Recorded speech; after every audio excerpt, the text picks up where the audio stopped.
पिछले कई दिनों से उसके बदन का मौसम बदल रहा है। त्वचा मुलायम हो गई है और चेहरे पर कुछ ऐसा निखार आया है जिसमें बुलावा छुपा हुआ है। आंखें फूल पत्तियों हवा बादलों पर से गुजरती हुई जाने किसे ढूंढ रही है। मन बहका बहका सा अपने ही तन का चक्कर काट रहा है। याद करने की कोशिश करता है कि उसने आखिरी बार इश्कबाजी कब की थी। याद नहीं आता, मगर वैसा ही अनुभव फिर दोहराने का मन कर रहा है। मगर किसके साथ? फूलों से भरे इस एहसास का भागीदार उसे कहां मिलेगा? यह धीरे धीरे बढ़ता बुखार फौरी किसी स्पर्श से एकाएक उतारा नहीं जा सकता, बल्कि उसके मन आंगन में जो उत्सव उतर आया है उसको वह भरपूर तरीके से मनाना चाहता है, ताकि जब वह इस तपिश से मुक्ति पाए तो उसका वजूद ऐसी आज़ादी से लबरेज हो उठे कि वह फिर मासूम बन जाए और ताज़ा दम हो इस बूढ़ी दुनिया को दोहराने का हौसला पा सके। मगर ऐसा साथी कहाँ मिलेगा? अगले मास उसके चित्रों की प्रदर्शनी होने वाली है। पिछले कई महीनों से वह उसकी तैयारी में लगा है। विचारों की जुनूनी कैफियत के रंगों से खेलना उसे अजीब उत्तेजना से भर देता है। कल्पना कहीं रुकती नहीं, इच्छा कहीं ठहरती नहीं। आखिर इन सादे सफेद कैनवसों पर वह रंगों की कौन सी इबारत उभारना चाहता है? इस बेकरारी में वह पिछले 2 वर्षों से मैदान पहाड़ की खाक छान रहा है। ब्रश चलाते चलाते उसका शाना थक गया है। नाक के ट्यूब और तारपिन तेल के अलावा किसी भी अन्य सुगंध को स्वीकार करना छोड़ दिया था। उसको एक ही सनक चढ़ गई थी कि इस बार वह नया प्रयोग करेगा, अपने अंदर की दुनिया खोलेगा, रंगों का नया मिश्रण बनाएगा जो इससे पहले उसने अपनी कला से नहीं किया है। रंगों से इंसानी कहानी कहना, ठहरे हुए दृश्य में समय की हरकत को दिखाना उसके लिए मुश्किल काम नहीं था। मगर वह इस बार इस सारे सोपानों से गुजरकर एक ऐसे जहाज की खोज करना चाहता था जो किसी भूल भुलैया की तरह देखने वालों को उसके कैनवस में भटका दे। वह काफी हद तक अपनी इस इच्छा युक्त परीक्षा में कामयाब हुआ है और तभी सृजन की पूर्णता के संतोष ने उसके बदन का मौसम बदल डाला है। अब उसे जोड़े की तलाश है, किसी परिंदे की तरह जो एक रुत भर के लिए घोंसला दुरुस्त करता है, फिर उसकी याददाश्त मौसम के साथ बदल जाती है। हेलो। उसके ख्यालात फोन की घंटी से बिखर जाते हैं। चौंगा उठाता है। दूसरी तरफ वाला उत्साह से भरा उसकी पेंटिंग देखना चाहता है। उसके अंदर एक तीखा उत्तर उभरता है, मगर फौरन ही वह अपने को सहज बना आहिस्ता से जवाब देता है, इस बार नहीं। मैं आपको बता चुका हूं कि नहीं नहीं, ऐसा कुछ नहीं है।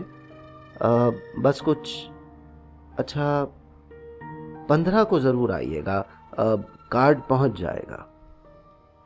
वह सिगरेट सुलगाकर कश लेता है। मन ही मन हंसता है कि फोन करने वाला शायद पुरानी घटना भूल चुका है, जब उसकी कई पेंटिंग्स की नकल वह शहर के उभरते आर्टिस्ट से बनवाकर उस पर नकल का आरोप लगवा चुका है। यह आरोप अफवाह के रूप में धुएं के बादल की तरह फैला जरूर था, मगर जब उस आर्टिस्ट के विदेश जाने की चयन समिति में उसका नाम भी था, तो वह कमजोर दिल चित्रकार उसके पास आकर सब कुछ उगल गया था। पहले उसे सदमा लगा, फिर क्रोध आया, फिर हंसी कि आखिर इस स्तर की ईर्ष्या और षड्यंत्र कला और कलाकार को कहां ले जाकर छोड़ेंगे। क्या सृजन का सुख उन्हें नहीं चाहिए? केवल शोहरत, और वह भी किस कीमत पर। काट छपकर दोपहर तक आ गए थे। उसने नामों की लिस्ट निकाल लिफाफों पर पते लिखना शुरू कर दिया। लिखते लिखते उसका दिमाग भटक गया।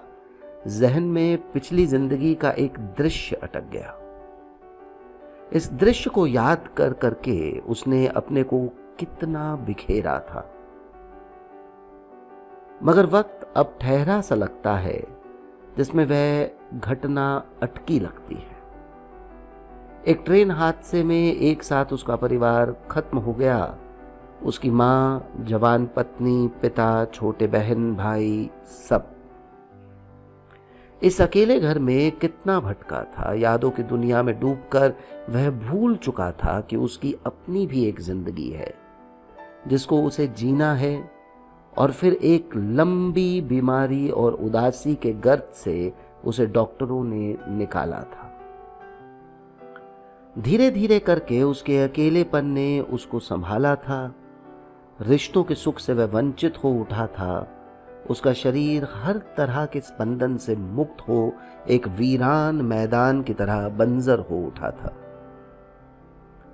उसे किसी तरह का आवेग, उत्साह और पीड़ा प्रभावित नहीं कर पाती थी।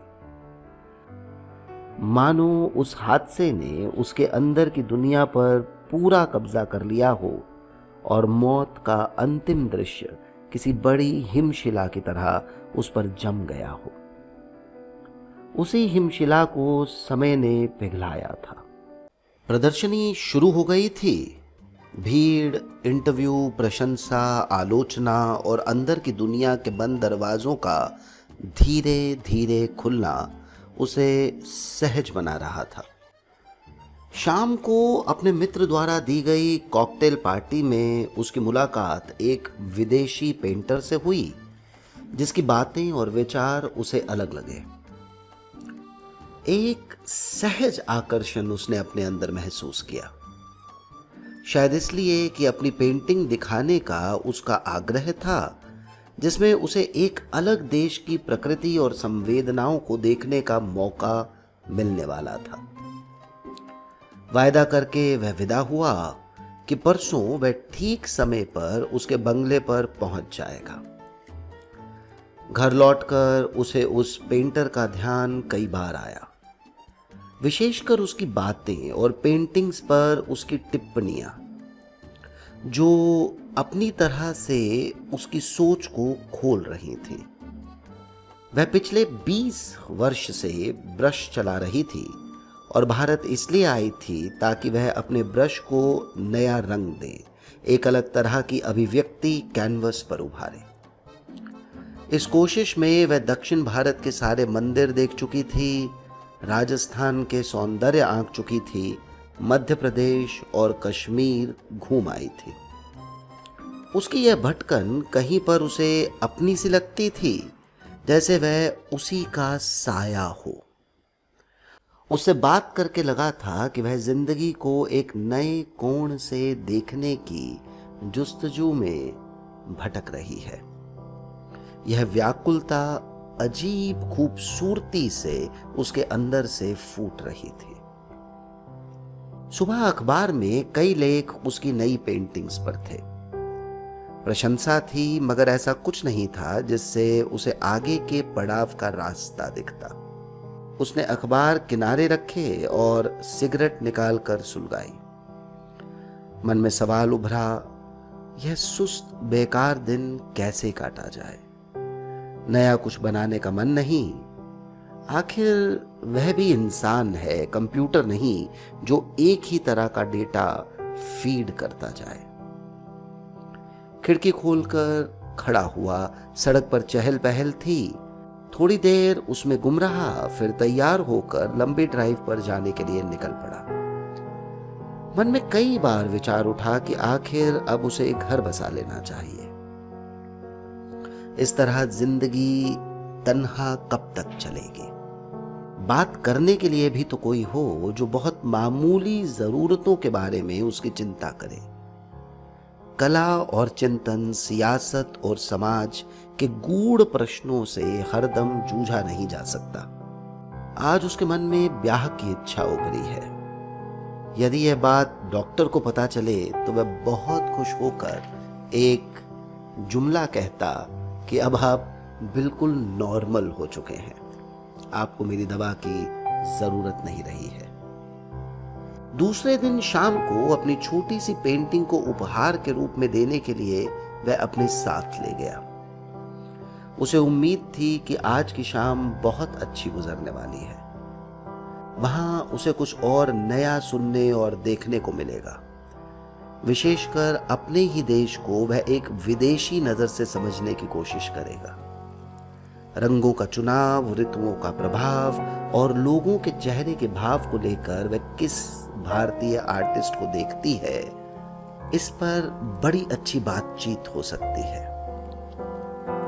यही सब सोचकर वह उसके बंगले पर पहुंचा।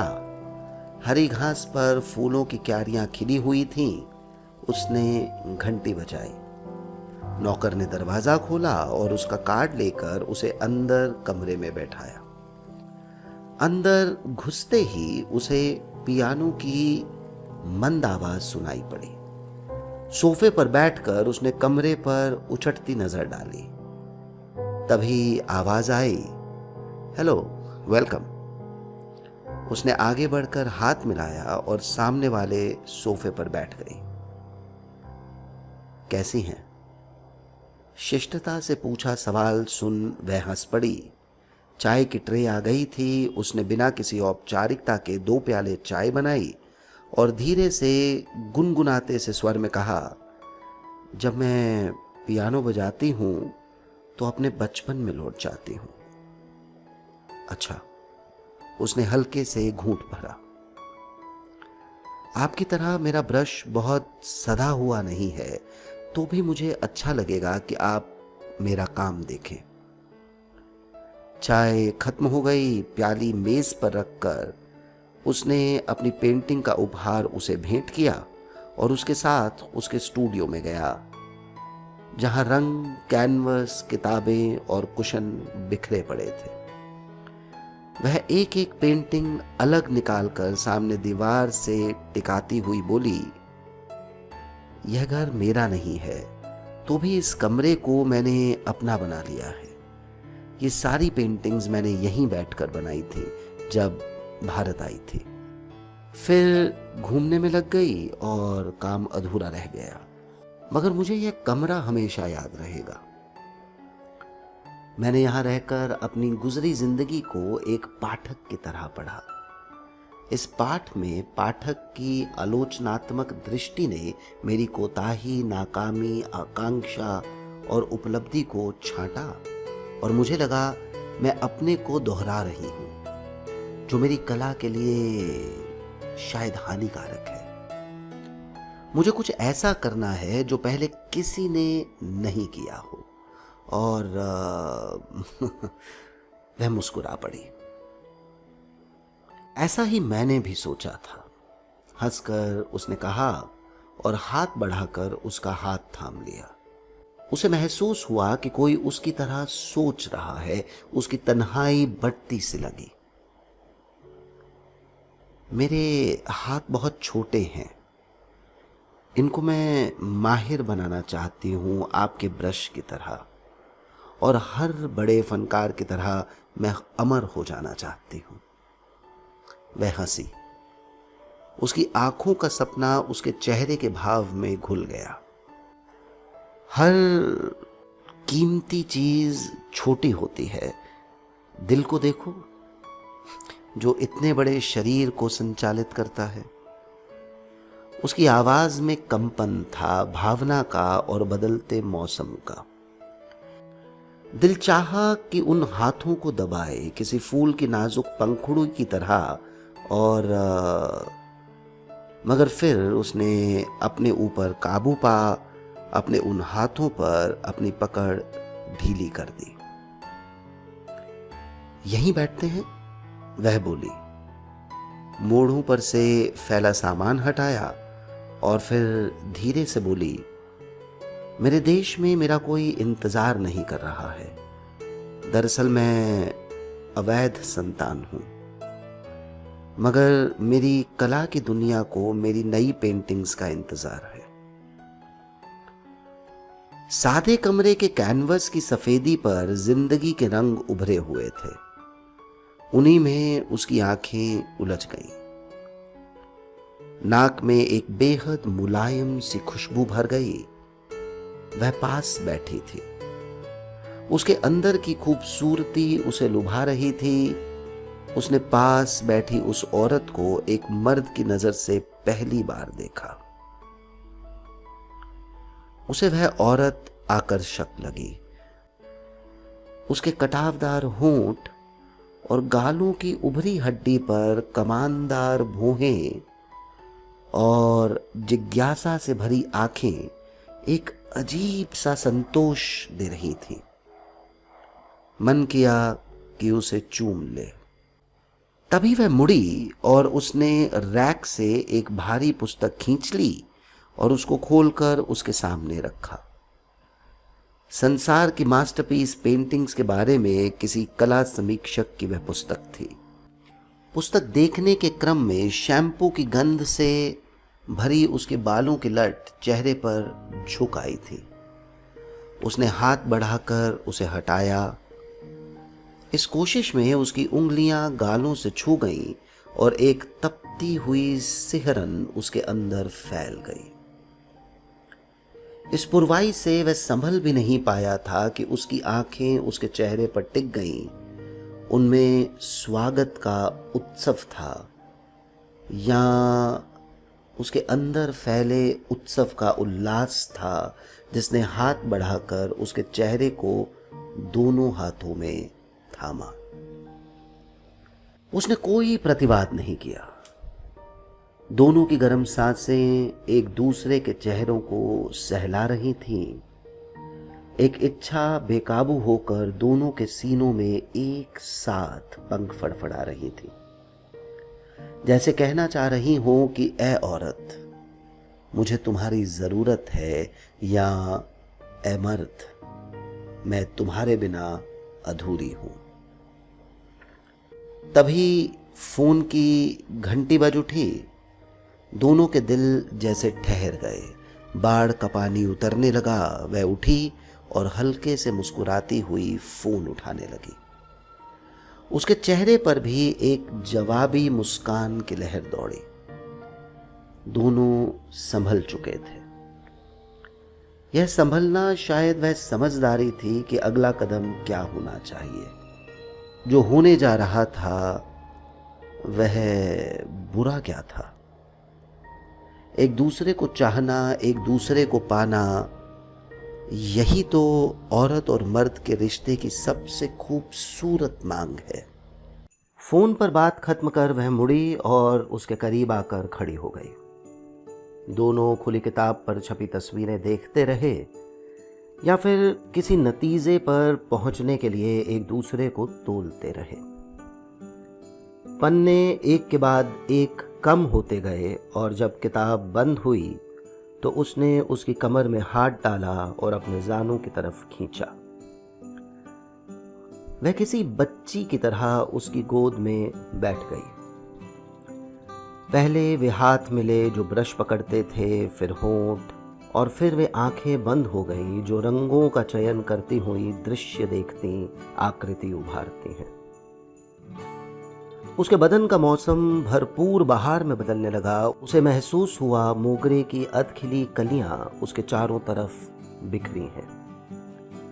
उनकी गंध उसके नथनों से होती हुई उसके दिमाग में भरने लगी है और पुराने अनुभव में एक नया अध्याय जोड़ने का उनका उत्साह उसके सारे बदन में फैल रहा है। दोनों के बीच केवल बदन की चाहत भर नहीं थी, बल्कि उनकी कला, सोच और उनका अपना अकेलापन भी था, जो आकर्षण बन एक दूसरे में पैवस्त होने के लिए बेचैन था। ये पल भी दायमी नहीं बन पाए और घर की बेल किसी ने बजाई। एक गहरे नशे में डूबते हुए जैसे दोनों होश में आए, मगर कई पल लगे अपने को सहज बनाने में। कोई पड़ोसी था जो नौकर को पूछने आया था। पार्ट टाइम नौकर काम खत्म कर जा चुका था, यह उसके जवाब से उसे पता चला। उसने घड़ी देखी, 8 बज रहे थे। वह कमरे में दाखिल हुई। फिर उसका हाथ पकड़ उसे ड्राइंग रूम में लाई और खाने की मेज के पास रखे फ्रिज को खोल बोली, क्या पीना पसंद करोगे, विस्की, वाइन या चिल्ड बियर? रेड वाइन, उसका हल्का सा जवाब था। दरअसल वह इस समय शराब पीकर अपने इस मौसम में किसी प्रकार की मिलावट कर उस सहजता को खोना नहीं चाहता था जो बड़े नेचुरल अंदाज में किसी स्रोत की तरह उसके अंदर फूटी थी। उसने क्रिस्टल के 2 ग्लास मेज पर रखे, रेड वाइन की बोतल उठाई। तभी एक साथ कई बिल्लियां म्याऊं म्याऊं करती हुई कमरे में दाखिल हो उसके पैरों के इर्द गिर्द जमा हो गई। उसने बोतल मेज पर रख दी और दुलार में भरकर एक बिल्ली उठाई, उसकी नाक से अपनी नाक रगड़ी, फिर उसके चेहरे को प्यार कर उसकी तरफ मुड़ी। 1 मिनट, इनका ये खाने का समय है, कहते हुए उसने फ्रिज खोला और अंदर से मछली से भरा बर्तन निकाला। नन्ही नन्ही उबली मछलियां थीं। उसने एक एक मछली बिल्लियों की तरफ बढ़ाई। वे अजीब तरह की आवाज़ें निकालकर उसकी तरफ लपकीं। उनकी बेचैनी पर वह वात्सल्य से भर हंस पड़ी। उसकी बचकाना अदा पर वह भी मुस्कुराया और हाथ बढ़ाकर सुनहरी धारी वाली बिल्ली को थपकना चाहा। प्लीज़ प्लीज़ डोंट टच, खाना खाते हुए ये बड़ी खूंखार हो उठती हैं। उसने एक सफ़ेद बड़ी प्लेट पर मछलियों का बर्तन उल्टा जिनमें पहले से पका चावल पड़ा था। जब लौटोगी तो उन्हें साथ ले जाओगी, पूछकर वह हंसा। ओ नो नो, जब मैं अकेली होती हूँ तो इनसे खेलकर मेरा समय अच्छा कटता है। सामने वाले मेजर रवि वर्मा है ना, ये उनकी बिल्ली के बच्चे हैं जो डिनर मेरे यहाँ करते हैं और लंच उनके घर में। वह किसी बच्ची की तरह लग रही थी। उसको वह अब और भी आकर्षक लगने लगी थी। दोनों की आंखें मिलीं, दोनों में खुशी भरी चमक थी। होठों पर जिंदगी से भरपूर मुस्कान जो रिश्तों को जोड़ने की घोषणा थी। शैंपेन खोलूं? फिर कभी। मैं अकेले कभी नहीं पीती। उसने पैग भरे और एक को उठाकर उसकी तरफ बढ़ाया। थैंक्स। खूबसूरत क्रिस्टल प्याले में रेड वाइन नाच रही थी। उसने धीरे से पैग उठाकर कहा, चीयर्स। चीयर्स। उसने पैग टकराए और घूंट भरा। उसके घुंघराले बाल माथे पर बिखर आए थे जिनको उसने बड़ी अदा से झटका। फूल बहुत खूबसूरत हैं। उसने गुलदान में लगे फूलों को देखते हुए घूंट भरना चाहा, मगर नथनों में एक बू ने घुसकर जैसे उस पर रोक लगा दी। वह संभला। मेरे गार्डन के हैं। Nice nice. उसने इतना कहकर घूंट भरा, फिर प्याले को बीच से थामकर उसने इस तरह घुमाया जैसे लाल फूल की टहनी को घुमा रहा हो। एकाएक उसे अपने प्याले पर उंगलियों का निशान नजर आया जो शायद वाइन भरी होने के कारण पहले नजर नहीं आया था। उसने घबराकर आधा भरा प्याला साइड टेबल पर रख दिया और कमरे के कोने में मछलियां खाती बिल्लियों को देखा जो अब अपना मुंह हाथ साफ कर रही थीं। उसके बदन में सिहरन सी दौड़ी। ख्याल आया कि उसने बिना धोए ये प्याले पकड़े थे। नथनों में घुसी कुछ देर पहले की वह बारीक लहर सी बू अब पूरी तरह मुराद मछली की गंध में बदल गई थी। जाम भरा हो तो पीने का सुख अलग होता है। यह कहकर वह उठी और बोतल से पहले उसने उसका जाम भरा, फिर अपना। फिर वह बड़े दिलकश अंदाज में मुस्कुराई और हाथ बढ़ाकर उसके हाथों को पकड़ा। हथेलियों पर गर्म दबाव पड़ा, मगर पहले की तरह करंट नहीं लगा। उसे महसूस हुआ जैसे भरी बहार में लू चलने लगी हो, ठंडी मस्त हवा ठहर गई हो और खिले फूल मुरझाने लगे हों। उसके बदन का मौसम एकाएक पतझड़ की तरफ बढ़ने लगा था। वह भयभीत हो उठा था। नहीं नहीं, हरगिज नहीं, मैं इस वसंत को बर्बाद नहीं होने दूंगा। मुझे यह मौसम चाहिए। बहुत अरसे बाद मेरे बदन में फूल खिले हैं, सुगंध के बादलों ने मुझे घेरा है। वह शायद खुद से बात कर रहा था। What's wrong? क्या हुआ? जवाब न पाकर वह चौंक पड़ी थी। उसके हाथों की पकड़ ढीली हो गई।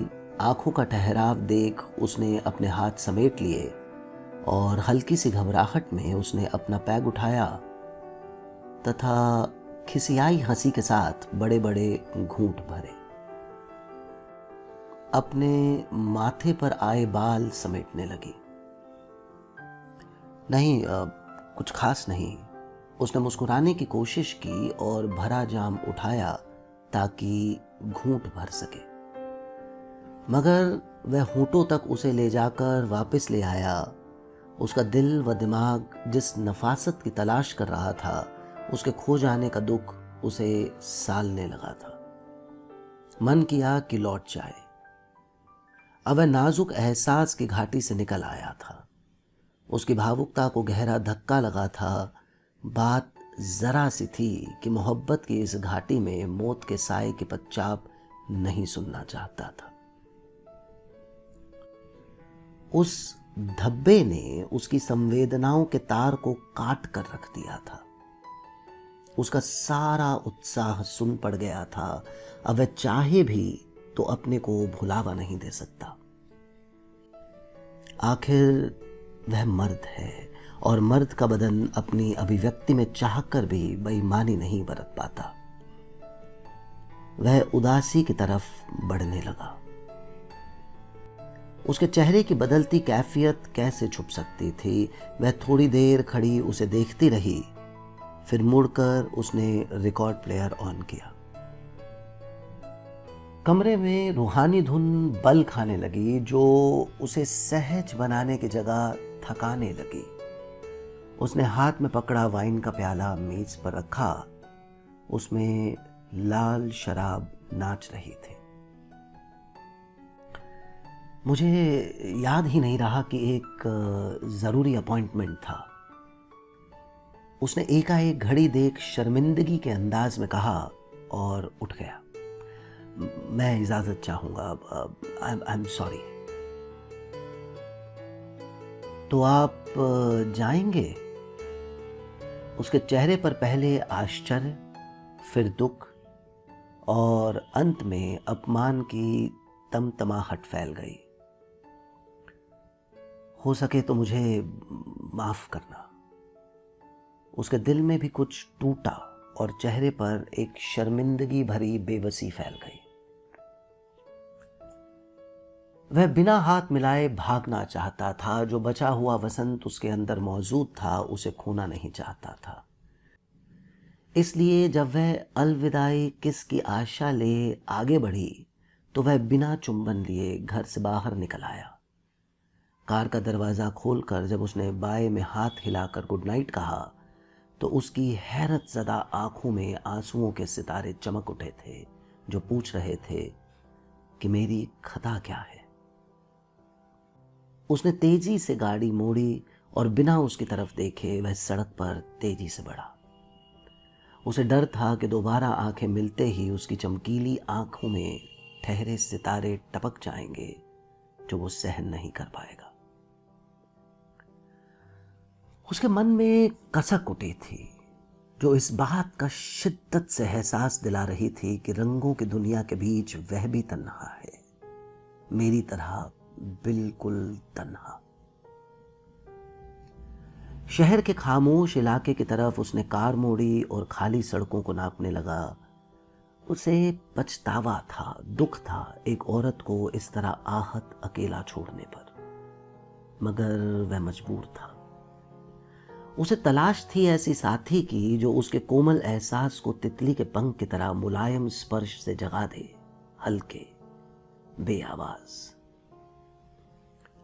उसे सिर्फ बदन की चाह नहीं थी, बल्कि उसकी जरूरत एक ऐसे अनुभव की थी जो उसकी रूह पर छाई थकान को उतार दे, उसे फिर ताजा दम बनाकर जिंदगी की पेशानी पर पड़ी सिलवटों को पोंछ दे।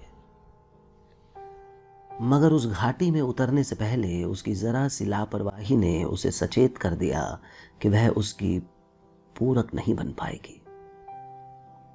आखिर क्यों उसे शंकित कर दिया कि वह संवेदनशील प्रेमिका नहीं बन सकती।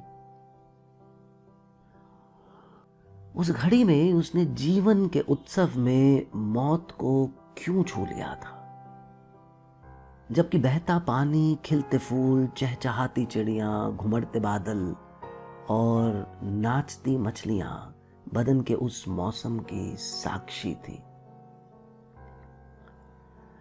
यही एहसास उसे शंकित कर गया कि वह एक अच्छी चित्रकार के बावजूद उसके बिस्तर की साथी नहीं बन सकती। अच्छा हुआ यह सब पहले घट गया, वरना यह भेद अंत में खुलता तो वह जाने कितना आहत और त्रिषित लौटता। मन पर छाया गुबार कुछ कम हुआ, कार की गति धीमी पड़ी। उसने एक सिगरेट सुलगाई और कार को घर की तरफ मोड़ा। उसके अंदर गंभीर सहजता फैलने लगी थी। दृश्य ज्यादा साफ नजर आने लगे थे। अक्ल ने दिल पर काबू पा लिया था। बदन का उत्साह शांत हो गया था। उत्सव भरे उल्लास का अब कहीं नाम व निशान नहीं रहा था। उसने कार पार्क की और खाली घर का दरवाजा खोला। एक वीरानी घर की दीवारों से उठकर उसके बदन में दाखिल हो गई, जैसे कह रही हो कि पतझड़ का मौसम क्या बुरा था जो भरी बहार में किसी का दिल दुखाए। यह गुनाह अपने सिर लेना बहुत जरूरी था क्या? उसने आगे बढ़कर थके हुए अंदाज में खिड़की के पट खोले। सामने सन्नाटी सड़क के दोनों ओर बिजली के खंभों की कतारें दिन भर की घटनाओं की खामोश साक्षी बनकर खड़ी थी। पीली मलगजी रोशनी के बीच एक धुंधलाया सा चेहरा नजरों के सामने इस तरह उभरा जैसे पानी गिरने से रंग फैल जाए। उसने पलकें झपकाई और खिड़की से हटकर अपने स्टूडियो की तरफ बढ़ा। सफेद कैनवस पर रंगों की फैलती लकीरें देख उसे अपने अंदर के मौसम के बदल जाने का अफसोस हुआ। उसने एक लंबी गहरी सांस भरी। ब्रश तेजी से चलाते हुए उसके दिमाग व दिल में सूखे पत्तों की चरमराहट सा स्वर फूटा।